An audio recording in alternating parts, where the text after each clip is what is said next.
এইবাৰৰ বাজেট মতে আপোনাৰ যদি ইনকাম 12 লাখ বা তাতকে কম হয় তেতিয়াহ'লে আপুনি 5 পইচাও টেক্স দিব নালাগে। কিন্তু কেনেকে? ইয়াৰে ক্যালকুলেশনটো আজি আমি আলোচনা কৰিম। ঠিক আছে? আৰু অকল সেইটোৱে নহয়, আপুনি যদি এজন ষ্টক মাৰ্কেট ট্ৰেডাৰ হয়, অপশনছত ট্ৰেড কৰে, আপুনি ইন্টাৰডে কৰে বা সুইং ট্ৰেড কৰে, তেতিয়াহ'লে আপোনাৰ কাৰণে টেক্স ষ্ট্ৰাকচাৰটো কেনেকুৱা হ'ব? আটাইখিনি কথা আজি ডিটেইলছ আলোচনা কৰিম। ঠিক আছে? সো ফ্ৰেন্ডস, মোৰ নাম ডক্টৰ ৰাজীৱ এলবি ৰয়।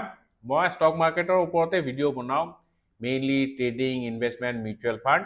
যদি শিকিব বিচাৰিছে আমাৰ চেনেলটো সাবস্ক্ৰাইব কৰি দিব, আপডেট এছমিজ বাই ৰাজীৱ এলবি, আৰু লগতে বেল আইকনটো দবাই দিব। আচ্ছা, আগে আমি টেক্স স্ল্যাবটো চাই লওঁ।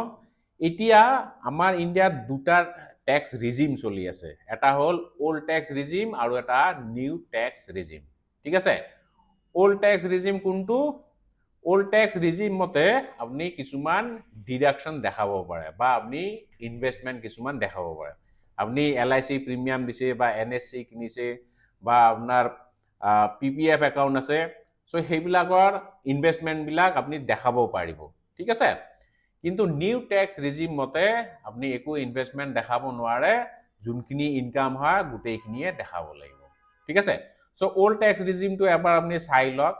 আপ টু 2.5 লাখ একো টেক্স দিব নালাগে, 2.5 লাখৰ পৰা 5 লাখলৈকে 5%, দেন 5 to 10 হলে 20%, এণ্ড এবভ 10 লাখ হলে 30%।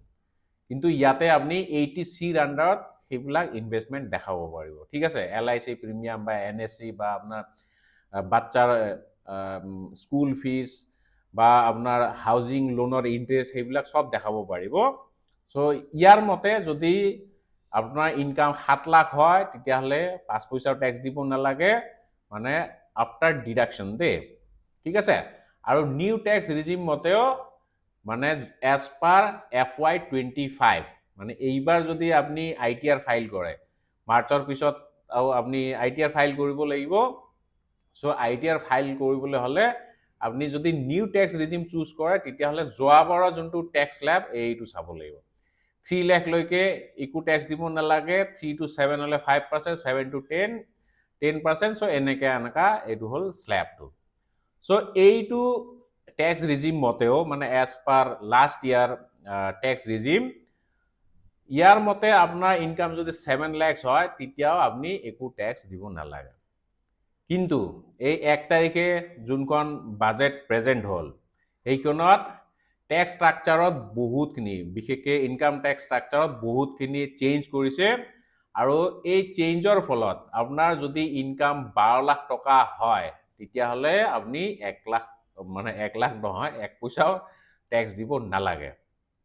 কিন্তু আপুনি হয়তো ভাবিব পাৰে ইয়াতে যে মই নতুন টেক্স স্ল্যাবটো দেখাইছো, যেনেকে 4 লাখ লৈকে একো টেক্স নাই, 4 পৰা 8 লাখ লৈকে 5%, 8 to 12 লাখ 10%, এণ্ড এনেকে 4 লাখৰ মূৰে মূৰে আপোনাৰ 5% কে বাঢ়ি যাব। সো যদি 12 লাখ লৈকে ইনকাম হয় তেতিয়াহ'লে একো টেক্স যে দিব নালাগে কৈ আছো, তো এইবিলাক কিহৰ কাৰণে দিয়া আছে এনেকে হয়তো ভাবিব পাৰে, নহয়নে? সো কেনেকে আপোনাৰ ইনকাম 12 লাখ লৈকে মানে একো পইচা দিব নালাগে, একো ইনকাম টেক্স দিব নালাগে, তাৰে ক্যালকুলেশনটো ইয়াতে মই আজি দেখাবলৈ গৈ আছো। ঠিক আছে? কিন্তু এইটো টেক্স স্ল্যাব এইটো অহাবাৰৰ পৰাহে লাগু হ'ব। মানে আপুনি যেতিয়া অহাবাৰ 2026ৰ এপ্ৰিল মে মানত ITR ফাইল কৰিব তেতিয়াহে আপুনি এইবিলাক টেক্স স্ল্যাব চুজ কৰিব পাৰিব। এইবাৰ মাৰ্চৰ পিছত এপ্ৰিল মে জুনত যেতিয়া আপুনি ITR ফাইল কৰিব তেতিয়া কিন্তু এইটো মতেহে কৰিব লাগিব, মানে 7 লাখ লৈকে আপোনাৰ একো টেক্স দিব লগা নহ'ব। ঠিক আছে? সো এইটো FY26ৰ কাৰণেহে এপ্লিকেবল। বুজি পাইছে নহয়? আচ্ছা, এতিয়া আপুনি ক্যালকুলেশনটো চাই লওক। ধৰি লওক আপোনাৰ ইনকাম 12 লাখ টকা। ঠিক আছে? সো 12 লাখ টকা হলে 4 লাখ টকা লৈকে তো একো টেক্স দিব নালাগে, নীল। বুজি পাইছে? তাৰমানে আপোনাৰ এতিয়া টেক্সেবল ইনকাম কিমান হ'ল? 12 লাখৰ পৰা 4 লাখ আপুনি মাইনাস কৰি দিয়ক, 8 লাখ থাকিলে। সো 8 লাখৰ আপুনি টেক্স দিব লাগিব। কিমান টেক্স দিব লাগিব? সো প্ৰথম 4 পৰা 8 লাখ লৈকে 5%ৰ টেক্স দিব লাগিব। ঠিক আছে? সো 12 লাখৰ 8 লাখ থাকিল আপোনাৰ ট্যাক্সেবল ইনকাম ইয়াৰে প্ৰথম 4 লাখত আপুনি 5% কে ট্যাক্স দিব লাগিব আৰু another 8 to 12 lakhs মানে another 4 lakhs ৰ কাৰণে আপুনি 10% ৰ ট্যাক্স দিব লাগিব বুজি পাইছে ইয়াতে মই ক্যালকুলেশনটো দেখাইছো 12 লাখ টকা ইনকাম আপ টু 4 লাখ একো ট্যাক্স নাই এটো হল নীল তাৰ পিছত ট্যাক্সেবল ইনকাম আপোনাৰ কিমান থাকিলে 8 লাখ তাৰে 4 লাখ প্ৰথম 4 ৰ পৰা 8 লাখ লৈকে আপুনি 5% দিলে ঠিক আছে সো এটো 5% যদি দিয়ে 4 লাখৰ 5% হলে 20000 হ'ব ইয়াত বুজি পাইছে আৰু another 4 লাখ থাকিল না এই 4 লাখত কিন্তু আপুনি 10% ট্যাক্স দিব লাগিব বুজি পাইছে নহয় মই কি ক'ব খুজিছো সো এই 4 লাখৰ 10% মানে 40000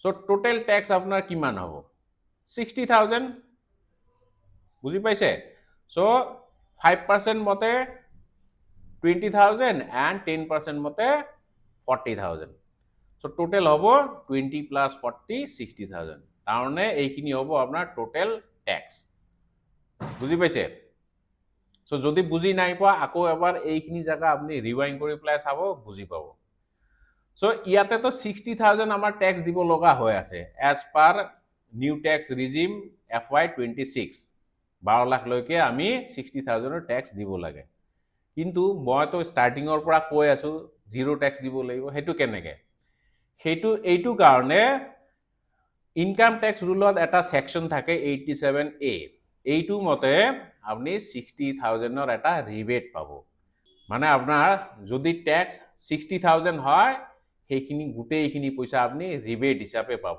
বুজি পাইছে সো ৰিবেট হিচাপে যেতিয়া পাব তাৰমানে একো ট্যাক্স দিব নালে এইটো আপনি সাবসিডি পালে বুজি পাইছে সো 60000 ৰ 60000 এ আপনি ৰিবেট পালে গতিকে আপোনাৰ ট্যাক্স কিমান দিব লগা হ'ব 0 সো এনেকে আপোনাৰ 12 লাখ লৈকে যদি ইনকাম হয় তেতিয়া হলে আপনি একো ট্যাক্স দিব নালাগে ঠিক আছে কিন্তু আপনি যদি এজন স্যালারিড এমপ্লয়ি হয় আপনি গভর্নমেন্ট চাকৰি কৰক বা প্ৰাইভেটে কৰক যদি আপোনাৰ ইনকাম 12 লাখ 75000 হয় 12 লাখ 75000 টকা তেতিয়াও কিন্তু আপনি একো ট্যাক্স দিব নালাগিব কাৰণ স্যালাৰিড পাৰসনৰ কাৰণে এই ট্যাক্স ৰিবেটটো 60000 নহয় ইনফ্যাক্ট এটো 75000 হয় বুজি পাইছে তাৰমানে প্ৰায় 13 লাখ লৈকে আপনি একো ট্যাক্স দিব নালাগে মানে আপোনাৰ ইনকাম যদি মাহত 12000 তো নহয় 1 লাখ কে হয় মাহত যদি আপোনাৰ ইনকাম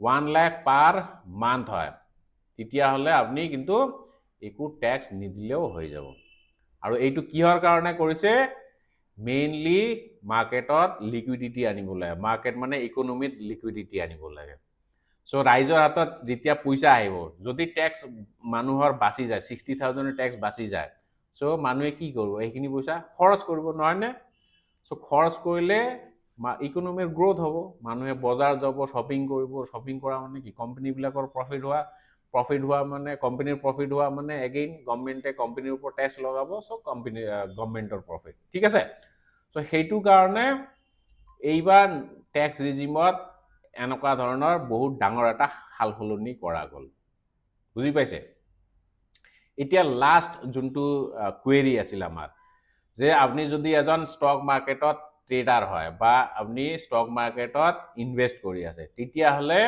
আপোনাৰ ইনকামটো কেনেকুৱা ধৰণে ট্যাক্সড হ'ব তাক যদি আপনি এজন অপশন ট্ৰেডাৰ হয় অপশন যদি ট্ৰেড কৰে তেতিয়া হলে অপশন ট্ৰেডিং টু একদম বিজনেস হিচাপে ধৰা যায় মানে তাৰ পৰা যোনটো ইনকাম হ'ব হেতু বিজনেস ইনকামে হ'ব ঠিক আছে সো বিজনেস ইনকাম হলে আপনি হেতু এজ আ প্রফেশনাল মানুহ বিলাক যেনেকে ডক্টৰ ইঞ্জিনিয়াৰ বা চাৰ্টাৰ্ড একাউন্টেন্ট বা লয়াৰে যেনেকে ট্যাক্স ফাইল কৰে তেনেকুৱা হিচাপত আপনি ট্যাক্স ফাইল কৰিব প্ৰফেশনাল হিচাপে ঠিক আছে তাৰমানে আপনি ITR 3 ফাইল কৰিব লাগিব যদি আপনি এজন স্টক মাৰ্কেট ট্ৰেডাৰ হয় বুজি পাইছে না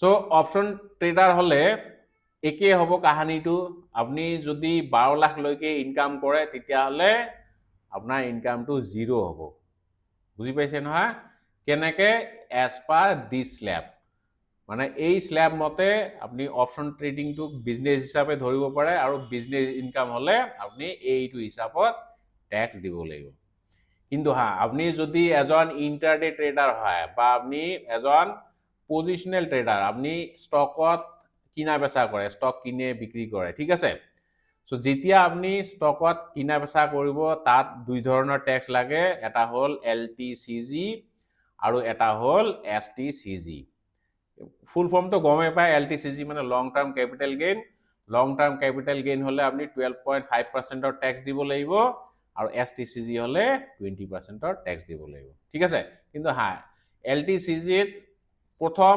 1.25 লাখ লৈকে আপনি একো ট্যাক্স দিব নালাগে এইখিনি যিখিনি প্রফিট হ'ব এইখিনি কমপ্লিটলি ট্যাক্স ফ্রি হয় এবভ 1.25 লাখ আপনি ট্যাক্স দিব লাগিব এইটো হাৰত বুজি পাইছে আৰু যদি আপনি স্টকত ট্ৰেড কৰে তেতিয়া হলে তো আপনি এইটো বিজনেস ইনকাম হিসাবে ধৰা নাযায় হেতু কোৱা হয় স্পেকুলেটিভ ইনকাম হলে আপনি এসটিসিজি দিব লাগিব বুজি পাইছে সো এইটো মতে আপনার ইনকাম নহব আপনি 20% অর ফ্ল্যাট ট্যাক্স দিব লাগিব সো যদি আপনি বিচাৰে ইয়াৰ ওপৰত মই এটা কমপ্লিট ভিডিও বনাও আপনি ইন্টাৰডে ট্ৰেড কৰে বা অপশন ট্ৰেড কৰে তেতিয়া হলে কেনেকে ট্যাক্স দিব লাগিব মই এটা ভিডিও বনাই দিব পাৰিম আপোনালোকে খালি কমেন্ট বক্সত লিখিব লাগিব যে ট্রেডার বুলি ঠিক আছে যিকোনো ট্রেডার অপশন ট্রেডারে হোক বা স্টক ট্রেডারে হোক সিম্পলি ট্রেডার বুলি লিখি দিব মই তাৰ ওপৰত এটা কমপ্লিট ভিডিও বনাই দিম